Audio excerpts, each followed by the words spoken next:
Bismillahirrahmanirrahim.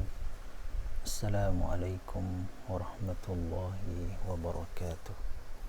Alhamdulillahi rabbil alamin. Wassalatu wassalamu ala asyrafil anbiya'i wal mursalin, Sayyidina Muhammad wa ala alihi wa sahbihi ajma'in. Subhanaka la ilma lana illa ma 'allamtana innaka antal alimul hakim. ولا حول ولا قوة إلا بالله العلي العظيم. Alhamdulillah, syukur banyak-banyak kita kepada Allah Subhanahu wa taala kerana diberi lagi kesempatan nikmat iman dan nikmat Islam, serta diberi nafas umur, rezeki umur yang panjang, dapat lagi kita sama-sama membaca serta membincangkan ataupun menyambung kembali bacaan kitab sirah kita dalam fiqh sirah. Pada siri yang lepas kita telah membaca berkenaan dengan cabaran yang dihadapi oleh para sahabat radhiyallahu anhum ajma'in, berupa tekanan dan siksaan yang diberi, yang ditimpakan oleh kaum musyrikin Mekah ketika itu, menyeksa sahabat-sahabat Rasulullah sallallahu alaihi wasallam yang masuk Islam dengan pelbagai jenis siksaan yang telah kita baca pada siri yang sebelum ni. Sehingga kan Nabi sallallahu alaihi wasallam pada masa itu Islam tidak ada kuasa untuk melawang. Kita tidak ada bala tentera, tak ada senjata, dan tidak boleh bangkit menentang, kerana umat Islam ketika itu masih lemah lagi. Jadi Rasulullah sallallahu alaihi wasallam mengambil langkah-langkah yang bijaksana, yang penuh dengan hikmah, supaya menyembunyikan keislaman buat seketika, sehingga keadaan kembali tenang. Dan pada waktu inilah peranan Darul Arqam, rumah Al-Arqam bin Abi Al-Arqam, menjadi pusat perjumpaan secara rahsia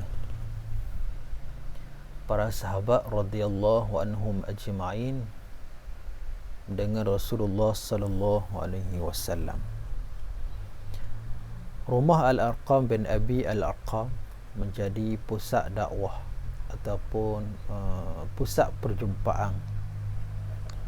Orang-orang yang nak masuk Islam akan dibawa berjumpa dengan Rasulullah sallallahu alaihi wasallam secara senyap-senyap, secara sembunyi-sembunyi, supaya orang Quraisy, kafir Quraisy tidak mengetahui ataupun orang Islam tidak menzahirkan keislamannya pada waktu itu.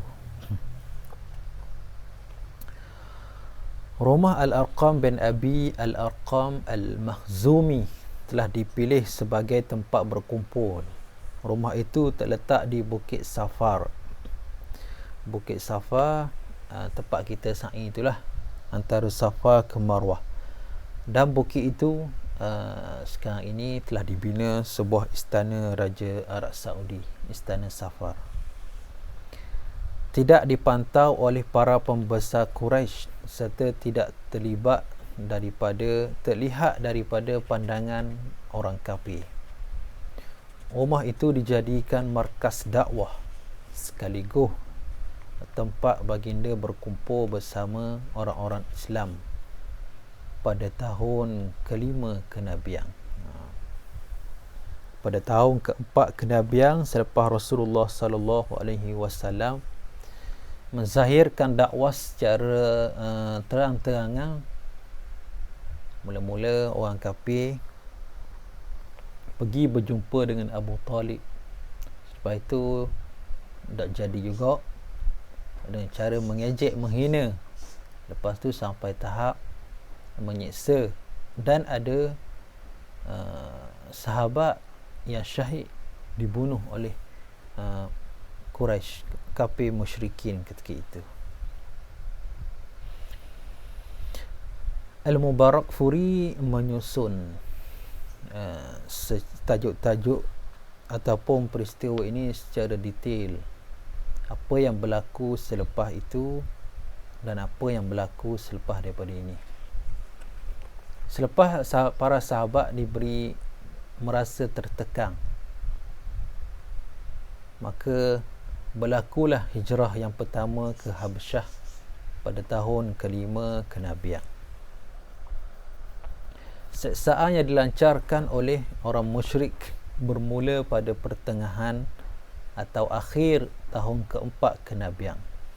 Pada waktu awalnya, seksaan dilakukan secara lemah. Namun begitu hari demi hari, bahkan bulan demi bulan, seksaan itu terjadi hingga bertambah teruk dan semakin zalim pada pertengahan tahun ke-5 kenabian yang telah kita baca peristiwa yang berlaku pada sebelum ni.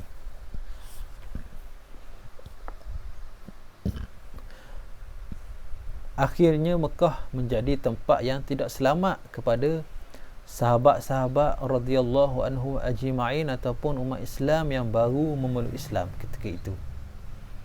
Hal itu telah mendorong mereka untuk berfikir bagi menjadi jalan agar boleh lepas daripada seksaan. Jadi mereka pun berbincang supaya orang-orang lemah ketika yang masuk Islam di kalangan hamba, orang miskin dan orang yang nak jaga keislaman, pergi keluar berhijrah. Dan mereka memilih adalah hijrah ke Habsyah, ke negeri Habsyah ataupun dipanggil Ethiopia pada hari ini. Pada masa yang sempit lagi kelam, turun Suratul Kahfi sebagai jawapan atas pelbagai pertanyaan yang dilontarkan kepada orang musyrik kepada Nabi. Surah ini juga mengandungi 3 buah kisah yang syarat dengan pengajaran daripada Allah untuk hamba-hambanya yang beriman. Orang-orang musyrikin ni, dia ni baca juga, ngaji juga. Jadi dia ni nak uji Nabi. Lalu dia pergi tanyalah cerita-cerita umat-umat yang terdahulu yang mereka dengar daripada mulut-mulut ahli kitab ataupun yang mereka baca daripada kitab Taurat ataupun kitab Injil, ataupun mereka dengar daripada cerita-cerita Israiliyat yang dibawa oleh ahli-ahli kitab. Dan mereka nak uji Rasulullah sallallahu alaihi wasallam dengan pertanyaan-pertanyaan yang pelik-pelik, supaya kalau betul Nabi ni, Muhammad ni Nabi, dia akan tahu peristiwa-peristiwa yang berlaku. Kisah Ashabul Kahfi yang mengajak umat Islam untuk berhijrah dari tempat hidup orang kafir dan para musuh ketika dikhawatirkan akan terjadi fitnah, seksaan yang boleh menyebabkan kekafiran terhadap agama, iaitu berpaling daripada Islam. Hijrah itu dilakukan dengan tawakal sepenuhnya kepada Allah Subhanahu wa taala dan melalui wahyu yang Allah Subhanahu wa taala turunkan dalam suratul Kahfi ayat ke-16 ni, menjadi idea ataupun menjadi jalan keluar kepada permasalahan yang telah berlaku ataupun keputusan yang para sahabat dan Nabi SAW berbincang nak cari jalan keluar, jalan selamat supaya mereka dapat menjaga agama. Dalam suratul Kahfi, Allah Subhanahu wa taala berfirman, wa iz'tazaltumuhum وما يعبدون إلا الله فأووا إلى الكهف ينشر لكم ربكم من رحمته ويهيئ لكم من أمركم مرفقا. Apabila kamu meninggalkan mereka dan sembahan-sembahan mereka selain Allah, maka berlindunglah ke gua, ke dalam gua itu. Pasti Tuhan kamu akan melimpahkan rahmatnya untuk kamu, serta menyediakan sesuatu yang berguna bagi kamu dalam urusan kamu. Ini kisah yang masyhur, kisah Ashabul Kahfi. Ada yang mengatakan gua Ashabul Kahfi ini terletak di Jordan. Ashabul Kahfi ini ditidurkan oleh Allah Subhanahu Wa Taala selama 360 tahun tidur. Dalam surah Kahfi dicerita dengan panjang lebar lah cerita Ashabul Kahfi ni. Melalui cerita ni jugalah boleh menjadi panduan kepada para sahabat Nabi SAW untuk keluar daripada Mekah, tekanan yang diterima di Mekah, keluar pergi berhijrah ke negeri lain. Macam suatu Kahfi ni, mereka nak, pemuda-pemuda Al-Kahfi ni nak menyelamatkan agama, jadi mereka pergi masuk dalam gua. Masuk dalam gua sebab apa? Sebab nak lari daripada raja yang zalim, yang mengaku menjadi Tuhan. Yang kedua, mereka nak mempertahankan akidah dia. Yang kedua, cerita yang ada dalam suratul Kahfi ialah kisah Nabi Khidir dan Nabi Musa alaihissalam, yang mengajarkan semua fenomena tidak berlaku, tidak selalu membuahkan hasil seperti yang dilihat pada lahiriah. Bahkan hakikat sebenarnya boleh jadi terbalik dari apa yang kita nampak secara zahir. Dalam kisah ini terdapat isyarat lembut bahawa perang yang dilakukan oleh orang kafir terhadap orang Islam akan membuahkan hasil yang sebaliknya. Dalam suratul Kahfi juga diterangkan kisah Nabi Allah Khidir dan Nabi Musa alaihissalam. Banyaklah pengajaran yang boleh kita ambil daripada kisah Nabi Khidir dan Nabi Musa. Walaupun di sana tidak terjangkau ilmu yang ada pada Nabi Khidir yang dikenali dengan ilmu laduni, dan Nabi Musa mempunyai pandangan dari segi zahir ataupun lahiriah saja. Tapi Nabi Khidir mempunyai ilmu yang boleh tahu apa yang berlaku pada masa akan datang. Jadi salah satu contoh apabila mereka berdua ni naik satu kapal. Naik perahu lah. Dalam perjalanan, Nabi Khidir pun pergi katok perahu tu, bocor perahu. Nabi Musa tengok, buat apa lama katok perahu ni, kan tenggelam kita tengah laut ni. Nabi Musa menghukum secara zahir apa yang dia nampak, apa yang terjadi pada masa tu. Tapi Nabi Khidir mempunyai ilmu yang tahu apa yang berlaku pada masa akan datang. Nabi Khidir tahu kalau kapal ni molek tak bocor, kapal kita ni akan dirampah oleh penguasa yang zalim. Tengok ni kapal molek, dia akan ambil. Nabi Musa tak tahu, tapi Nabi Khidir tahu apa yang akan berlaku. Lagi kisah pelik yang berlaku antara dua orang Nabi ni, contohnya Nabi Khidir bunuh seorang budak. Nabi Musa marahlah, pergi bunuh orang. Bunuh ni memang masalah. Jadi Nabi Musa menghukum secara zahir apa yang berlaku pada masa tu. Tindakan Nabi Musa betul, tapi Nabi Musa tak tahu apa yang akan berlaku akan datang. Nabi Khidir tahu apa yang berlaku akan datang, Sebab apa dia bunuh? Sebabnya budak ni akan besar, akan jadi anak derhaka, yang akan menyusahkan mak ayah dia, yang akan menyentuhkan Allah Ta'ala. Dan Nabi Khidir juga betul.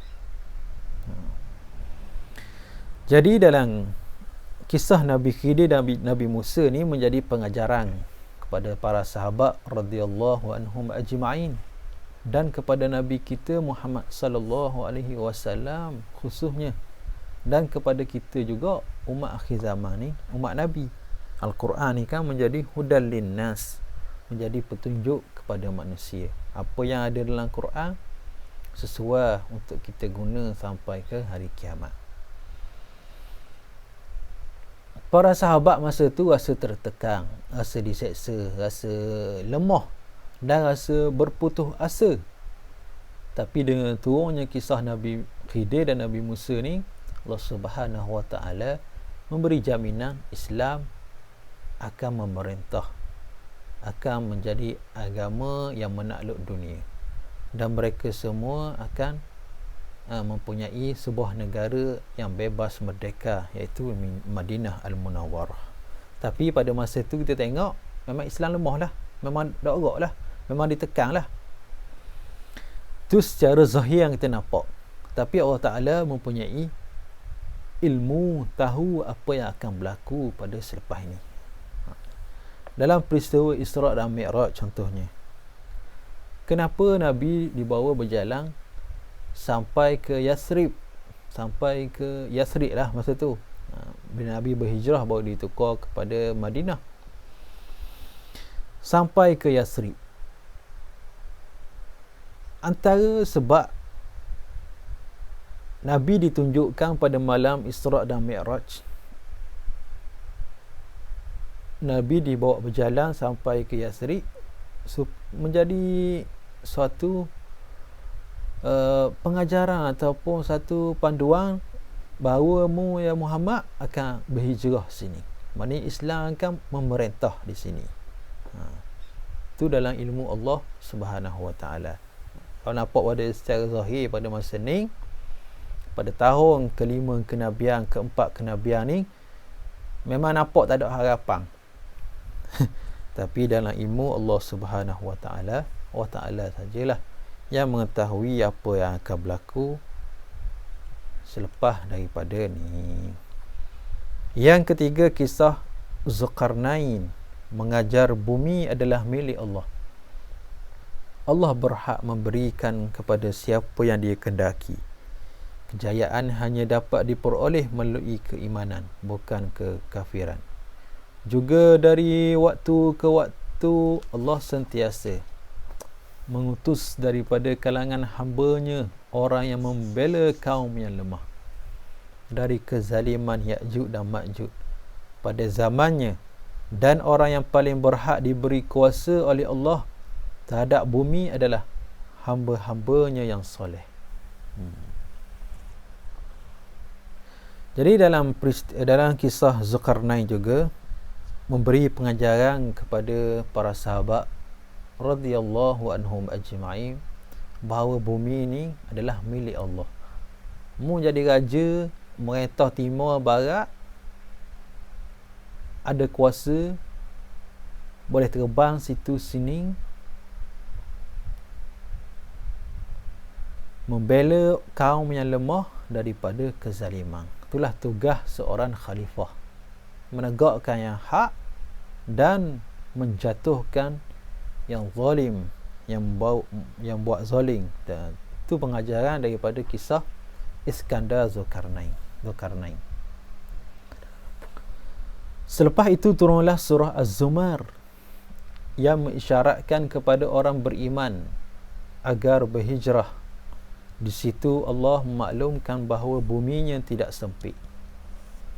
Lillazina ahsanu fi hazihi dunya hasanah wardullahu wasi'ah innama yuwaffas sabiruna ajrahum bighairi hisab. Orang yang melakukan kebaikan di dunia ini memperoleh kebaikan, dan bumi Allah sungguh luas, dan hanya orang yang bersabarlah yang dicukupkan pahalanya tanpa diperhitungkan. Surah Az-Zumar ayat 10.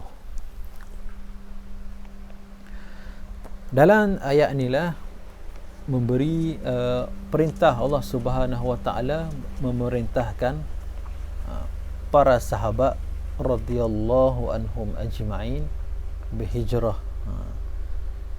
Dan Rasulullah sallallahu alaihi wasallam sebelum itu telah mengetahui bahawa ada seorang raja daripada negeri Habsyah. Raja daripada Habsyah ni seorang raja yang adil. Tidak ada seorang pun dizalimi di wilayahnya. Walaupun raja ni orang Kristian, tapi dia mempunyai sikap yang sangat adil dan melayani tetamu-tetamu yang datang ke negara dia itu secara saksama, secara sama rata, dan melindungi golongan ataupun orang-orang yang lemah dan dhaif. Pada bulan Rejab tahun kelima kenabian, berhijrahlah kaum muhajirin yang pertama daripada kalangan sahabat radhiyallahu anhum ajma'in menuju ke Habsyah. Mereka terdiri daripada 12 orang laki-laki dan 4 orang perempuan. Jadi 16 orang semua sekali. Pemimpin perjalanan mereka ialah Uthman bin Affan radhiyallahu anhu. Turut serta ialah Sayyidah Ruqayyah, anak Rasulullah sallallahu alaihi wasallam. Nabi berkata, mereka berdua ialah ahli bait pertama yang berhijrah setelah Ibrahim dan Nabi Lut. Perjalanan mereka dilakukan dengan berhati-hati pada tengah malam, sehingga orang Quraisy tidak mengetahuinya. Jadi hijrah yang pertama ni diketuai oleh Sayyidina Uthman bin Affan radhiyallahu anhu dan anak Nabi iaitu Sayyidah Ruqayyah. Dan Nabi SAW bersabda mereka adalah ahli bait yang pertama yang berhijrah. Sekarang ni banyaklah ahli bait keturunan Nabi. Ada di mana-mana negara. Islam sampai ke negara kita ni pun melalui ahli bait daripada Yaman. Pendakwah-pendakwah daripada Yaman sampai ke Melaka, mereka berdakwah kepada raja-raja. Bila raja masuk Islam, rakyat pun akan masuk Islam. Itulah pentingnya sultan ataupun raja memahami Islam. Boleh jadi imam sembahyang, boleh baca khutbah. Itulah sultan yang kita nak. Sultan yang berjiwa Islam, yang tahu hukum hakam. Itulah sultan yang layak sebagai ketua agama. Dulu ada seorang sultan, Sultan Selangor, Sultan Alaidin Riayat Shah. Sultan yang boleh tulis kitab. Nak cari mana sultan boleh tulis kitab? Tulis kitab bab agama. Kitab agama ditulis oleh sultan. Dan sultan tu boleh membaca khutbah, boleh menjadi imam sembahyang. Sultan macam ni kita nak.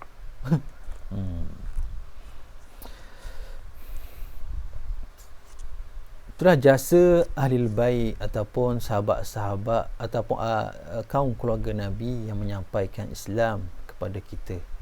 Sampainya Islam ke tanah Melayu, sampainya Islam ke Nusantara ni.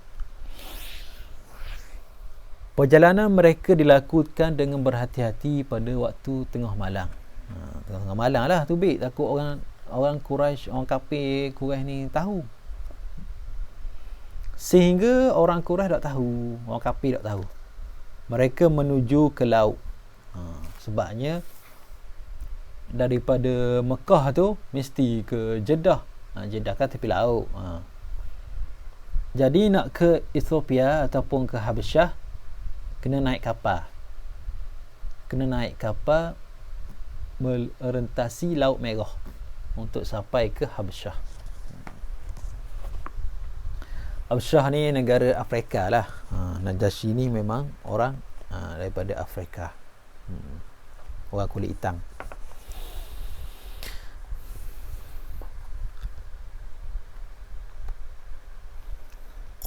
Mereka menuju ke laut sehingga sampai di pelabuhan Syaibah.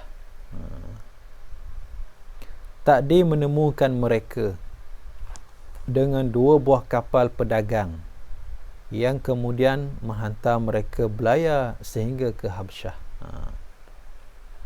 Al-Mubarakfuri sebut nama pelabuhan Syaibah. Pelabuhan Syaibah ni berada di Jeddah. Bila sampai di pelabuhan tu, tengok ada 2 buah kapal pedagang. Jadi dia tupanglah kapal pedagang ni dengan bayaran setengah dinar bayar bayar tiket lah, tiket kapal. Nak naik kapal orang ni kena tupang, bayar orang setengah dinar.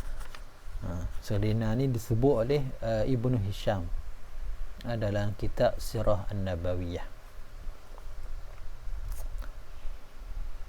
Dan sampailah di pelabuhan di Habsyah.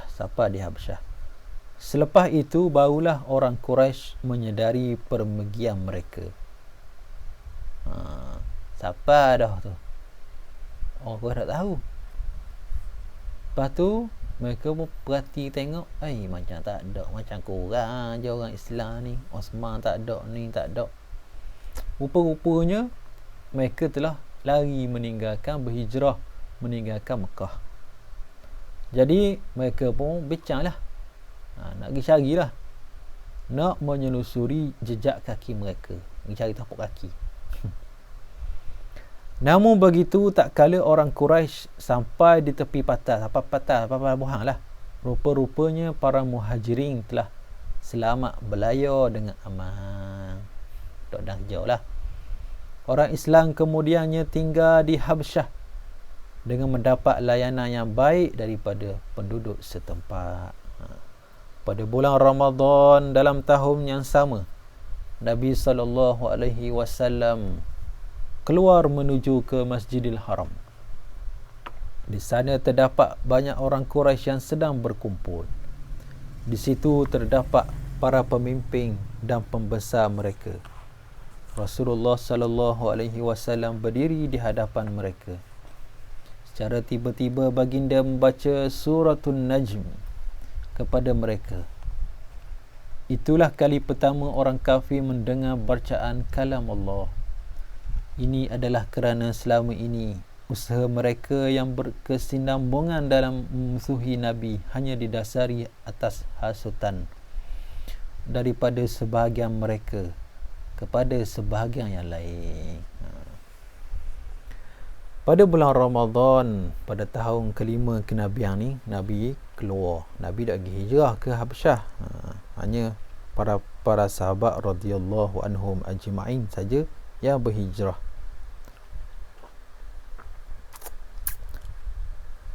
Dalam kitab Fiqhul Harakah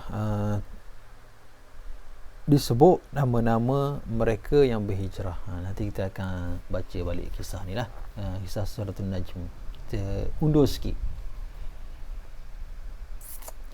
Di antara mereka yang menyertai rombongan pertama ialah Sayyidina Uthman bin Affan dan isterinya Ruqayyah binti Rasulullah sallallahu alaihi wasallam, Abu Huzaifah bin Utbah dan isterinya Suhailah binti Suhail, Az-Zubair bin Al-Awwam, Mus'ab bin Umair, Abdurrahman bin Auf, Abu Salamah bin Abdul Asad dan isterinya Ummu Salamah, Uthman bin Ma'zun, Amir bin Rabi'ah dan isterinya Laila binti Abi Hatmah, Abu Sabrah bin Abi Rahm dan Suhail bin Baina.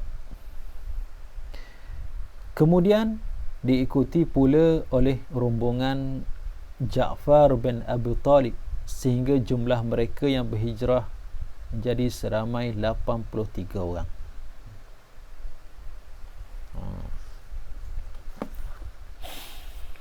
Hijrah ke Habasyah ni berlaku dua kumpulan. Kumpulan yang pertama dibawa oleh Sayyidina Uthman bin Affan radhiyallahu anhu, dan rombongan yang kedua dibawa oleh Ja'far bin Abi Talib, iaitu bapa saudara Nabi lah, Sayyidina Ja'far bin Abi Talib.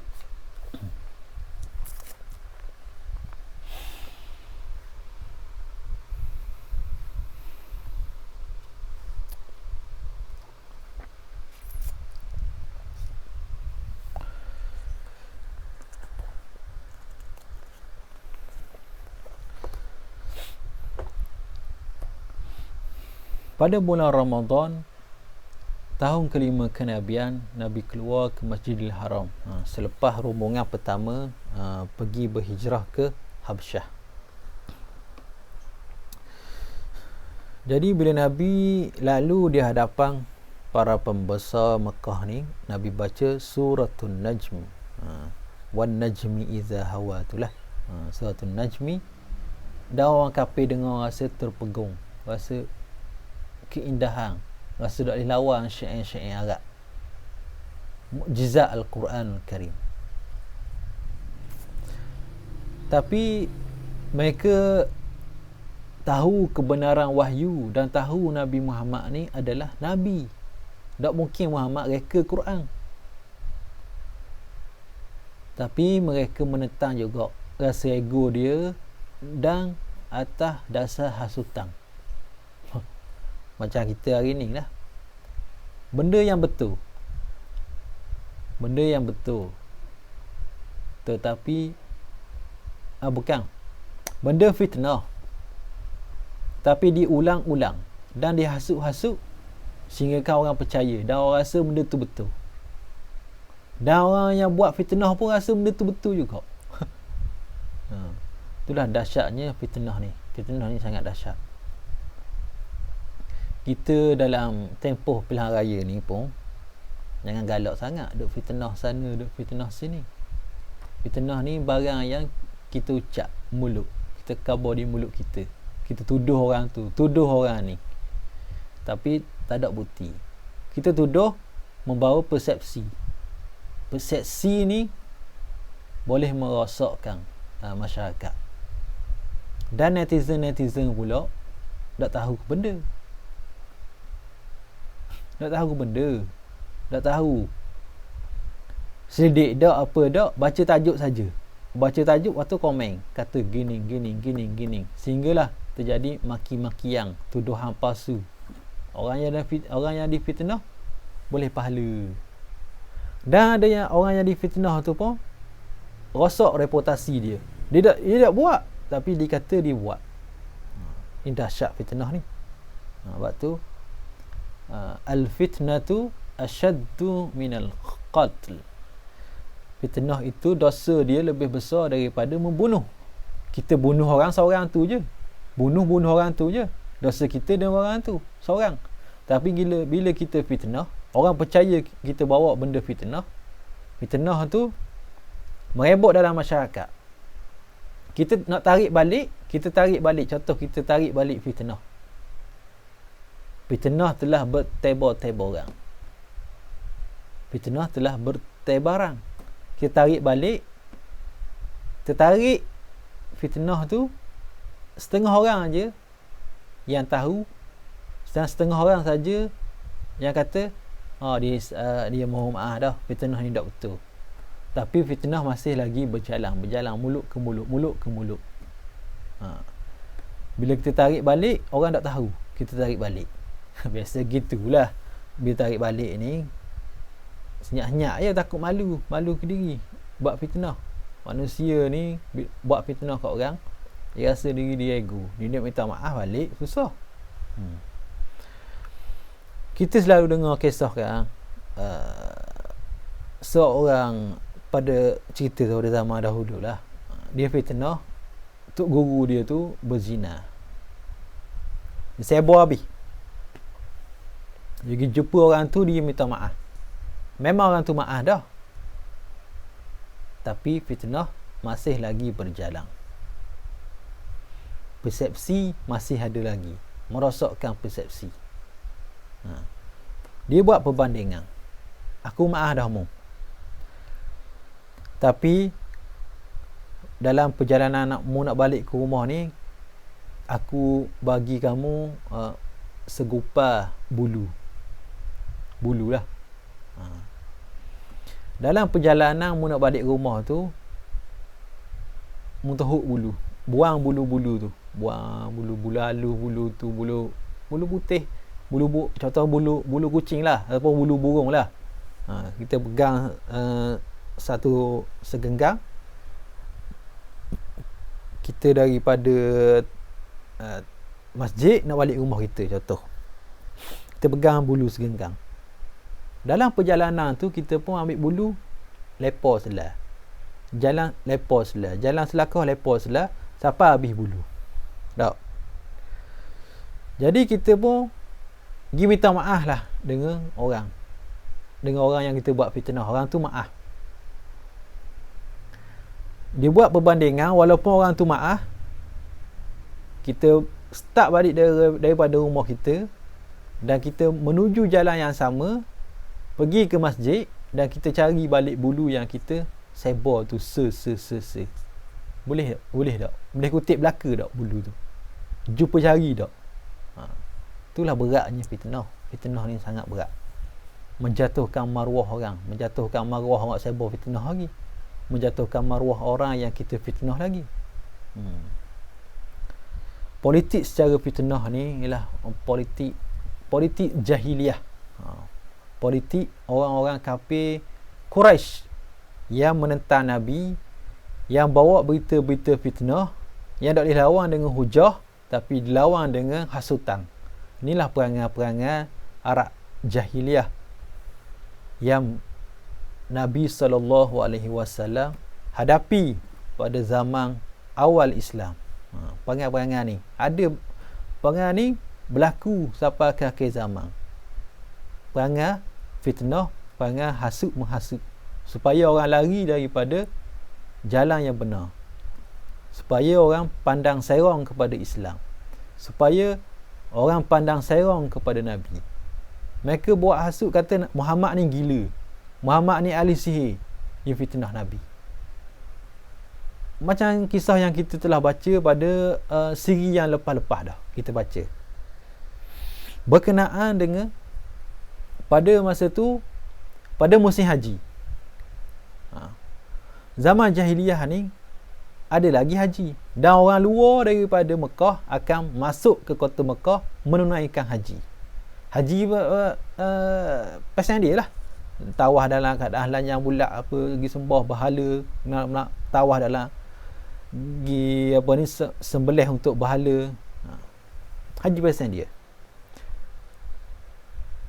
Kepala-kepala Quraisy ni tak, dia nak sekat dakwah Nabi, dia berbincang nak buat guna supaya orang dah ikut Muhammad. Jadi mereka pun berbincang lah. Dia kata, guna kalau kita tuduh Muhammad ni gila. Yang kedua, kita tuduh Muhammad ni ahli sihir. Yang ketiga, kita tuduh Muhammad ni bodoh.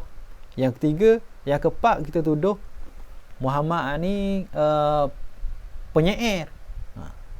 Inilah tuduhan-tuduhan yang jahat dan fitnah-fitnah jahat yang akan berlaku sampai ke akhir zaman. Islam menghadapi, orang yang berjuang Islam pasti akan menghadapi fitnah-fitnah ni. Lagi kuat kita berpegang dengan Islam, lagi kuat dan lagi banyaklah fitnah yang akan jatuh ke atas batas tubuh kita. Itulah pengajaran yang boleh kita ambil daripada apa yang kita baca daripada sirah Nabi SAW. Kita baca sirah ni bukan baca nak dengar cerita je, bukan sedap dengar cerita, tapi nak ambil pengajaran supaya menjadi pengajaran untuk hari-hari yang akan datang, menjadi panduan kita untuk setiap hari. Kita boleh tengok apa yang berlaku pada hari ini dengan jalan-jalan sirah, peristiwa-peristiwa yang berlaku kepada batang tubuh Nabi, para sahabat Nabi. Benda tu berlaku sama macam apa yang kita hadapi pada hari ini. Kalau ulama-ulama difitnah, nabi-nabi pun difitnah. Ada ulama yang dibunuh kerana nak menegakkan Islam, nak menyatakan kebenaran. Tak pelik. Kita tengok berapa orang benci ke ulama, berapa orang benci ke Tok Lebah, berapa orang kata gitu, kata gini. Sebab ulama-ulama terkenal, contohnya Imam Ahmad bin Hanbal. Kita kan bawa ulama-ulama salah yang terdahululah. Imam Ahmad bin Hanbal melawan pemerintah dia. Pemerintah kata pemerintah menganut mazhab Mu'tazilah. Menganut fahaman Al-Quran ni adalah bukan kalam Allah. Fahaman Mu'tazilah. Jadi Imam Ahmad menentang.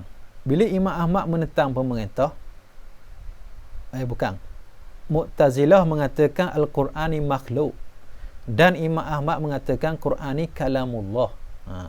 Itu fahaman Mu'tazilah mengatakan Quran ni makhluk. Tapi Islam mengatakan dan Imam Ahmad menegaskan bahawa Al-Quran ni kalamullah. Tak selari dengan apa yang pemerintah nak. Jadi Imam Ahmad dipenjara dan dipukul, disebat dalam penjara sebab mempertahankan kebenaran. Seperti lagi apa yang berlaku kepada pejuang-pejuang Ikhwan Muslimin di Mesir. Syahid Hasan Al-Banna rahimahullah dibunuh, ditembak. Lagi Said Qutb dihukum gantung sampai mati, pengarang tafsir Zilal Quran. Orang yang berjuang Islam susah, dicerca, dimaki tu biasalah. Tapi ada sampai tahap dibunuh, dan para sahabat pun ada yang dibunuh pada zaman awal Islam. Dan Nabi pun cedera. Nabi pun cedera. Allah Ta'ala tak buat Nabi ni kebal. Kita je orang Melayu nak kebal, ilmu kebal. Kalau tikang tak Nabi tak kebal. Nabi cedera dalam perang Uhud yang kita akan baca kisahnya pada siri yang akan datang. Itulah tujuan kita belajar sirah, supaya kita mengambil pengajaran, supaya kita ingat dan memberi kita panduan dan semangat. Semangat. Tengok apa jadi gitu hari ni, ada dalam panduan sirah. Itulah kita kena belajar sirah. Pentingnya belajar sirah Nabi. Sangat penting. Di samping kita belajar ilmu-ilmu panduan yang lain. Antara bentuk hasutan itu, wa qala allazina kafaru la tasma'u li hadzal Qur'an walghaw fihi la'allakum taghlibun. Surah Fussilat. Janganlah kamu mendengar Al-Quran, serta buatlah penafian terhadapnya supaya kamu dapat mengalahkannya. Ini perangai orang kafir ni, perangai kafir musyrik. Jangan kamu dengar Quran. Allah Ta'ala sebut, buat penafian, canggah Quran. Quran kata gini, tak sesuai apa yang Quran sebut, apa yang Quran kata, apa yang Allah Ta'ala suruh buat, tak sesuai. Zaman sekarang ni zaman moden. Takkan kita nak pakai Quran lagi. Quran ni benda lama, barang kuno. Nak lawan dengan hasutan, nak lawan dengan fitnah. Dia nak nafi apa yang disebutkan oleh Quran, oleh Allah Ta'ala. Ni perangai ni bukan zaman kita dia. Ni perangai jahiliah. Ataupun disebut jahiliah moden lah kita hari ni. Kalau nak sebut, tengok perangai sama apa yang Nabi SAW dan para sahabat lalui pada masa tu. Akhir zaman lagi lah. Akhir zaman lagi lah. Nabi sebut dalam hadis, akhir zaman ni kita memegang agama seperti memegang bara api, macam pegang bara api, pegang agama pada akhir zaman. Susahnya. Tapi Allah Ta'ala sebut dalam surah Ali Imran, wala tahzanu wala tahinu wala tahzanu wa antumul a'launa in kuntum mu'minin. Jangan kamu rasa hina, wala tahinu wala tahzanu, dan jangan kamu berasa sedih. Wala tahinu wala tahzanu wa antumul a'launa in kuntum mu'minin. Sebab apa Allah Ta'ala kata jangan rasa hina, jangan rasa sedih? Sebabnya kamu telah diangkat pada darjat yang tinggi sebab kamu berpegang kepada Islam. Macam Sayyidina Umar kata dalam peristiwa pembukaan kota Baitul Maqdis, nahnu qaumun a'azzana Allahu bil Islam famahma nabtaril izzah ghairal izzah a'azzana Allah. Jangan kamu mencari kemuliaan selain daripada Islam. Sesungguhnya kamu dimuliakan oleh Allah dengan Islam.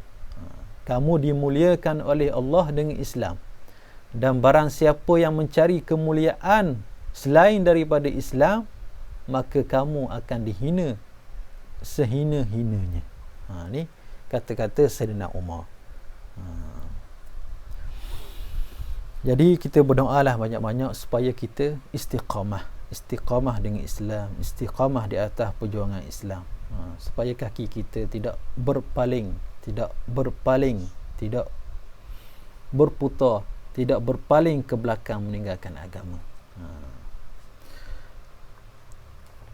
Lepas ni kita akan sambung pula berkenaan dengan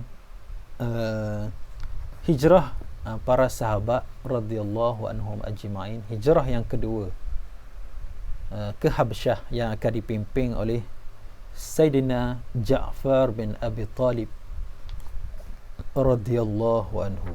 Wallahu ta'ala a'lam. Assalamualaikum warahmatullahi wabarakatuh.